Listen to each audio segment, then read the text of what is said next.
وہ سیریل مائری کی آنے والی اس میں آپ دیکھیں گے کہ جب اینی فاخر سے کہتی ہے کہ مجھے لگتا ہے کہ اب بڑی اماں واقعی میں ہی ٹپیکل ساس بن گئی ہیں، تو یہ سنتے ساتھ ہی فاخر کہتا ہے کہ نہیں ایسا نہیں ہے، تم غلط سمجھ رہی ہو ان کو۔ یہ سنتے ساتھ ہی اینی کہتی ہے کہ اگر ایسا نہ ہوتا تو پھر وہاں پر اس طرح پابندیاں کیوں لگاتی ہیں؟ تو یہ سنتے ساتھ ہی فاخر کہتا ہے کہ تم خود ہی سوچو نا اینی، کہ اگر ہم اس طرح ایک ساتھ باہر نکلیں گے تو پہلے کی طرح ہم جیل ہی جائیں گے، نہ جانے کیا کچھ تو یہ معاشرہ سمجھ لیتا ہے، اب کہاں کہاں یہ ثابت کریں کہ ہم دونوں میاں بیوی ہیں۔ یہ سنتے ساتھ ہی اینی کہتی ہے کہ لیکن پھر بھی انہیں ہمیں سمجھنا تو چاہیے نا، ہم کیا اس طرح اپنی ساری کی ساری خوشیاں ہی ختم کر دیں؟ کیا اب یہ لائف انجوائے نہ کریں؟ تو اس کے ساتھ ہی فاخر کہتا ہے کہ ہو جائے گی انجوائے، لیکن تمہیں نہیں اندازہ ہے کہ وہ ہمارا بھلا ہی سوچ رہی ہیں۔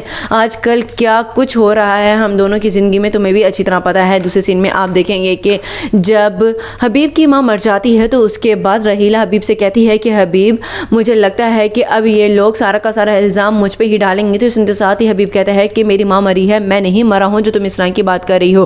یہ سنتے ساتھ ہی رحیلہ کہتی ہے کہ اچھا تو پھر تم نے سنا نہیں تھا کہ عائشہ نے کیا کہا تھا؟ اور ہاں عائشہ کا بھی اب کچھ کر لو ان سب لوگوں کے ساتھ ساتھ ہی۔ سنتے ساتھ ہی حبیب کہتا ہے کہ دیکھو رحیلہ، اگر میں اتنی جلدی عائشہ کو اس گھر سے نکالوں گا نا یا ان سب کو، تو ان لوگوں نے باتیں کرنی ہیں، اور یہ بھی ہو سکتا ہے کہ سب سے زیادہ سپورٹ کرنے میں ان کو فراز ہی ہمارے آگے کھڑا ہو جائے۔ یہ سنتے ساتھ ہی حبیب کو رحیلہ کہتی ہے کہ یعنی کہ تم افراز سے ڈرنے لگے ہو تو اس لیے تم یہ سب کچھ نہیں کر پا رہے ہو۔ تو سنتے ساتھ ہی حبیب کہتا ہے کہ یہ بات نہیں ہے، اور تمہیں پتہ ہے کہ عائشہ کو طلاق دینے سے میری ماں نے منع کیا تھا۔ لاسٹ سین میں آپ دیکھیں گے کہ عائشہ سمینہ کے پاس جاتی ہے اور سمینہ سے کہتی ہے کہ بھابھی میں جانتی ہوں کہ آپ لوگوں کو بہت ہی زیادہ دکھ ہے اماں کا اس گھر سے اور اس دنیا سے جانے کا، لیکن آپ کو نہیں اندازہ ہے کہ اکیلی تو میں ہو کر رہ گئی ہوں۔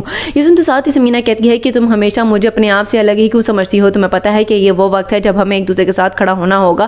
تو یہ سنتے ساتھ ہی عائشہ کہتی ہے کہ ہاں آپ صرف اور صرف اپنے مطلب کے لیے ہی بول رہی ہیں، آپ جانتی ہیں کہ جو مرضی ہو جائے آپ تو یہاں سے نہیں جانے والی ہیں، بس حبیب بھی مجھے طلاق دے کر ہمیشہ کے لیے بھیج دے گا۔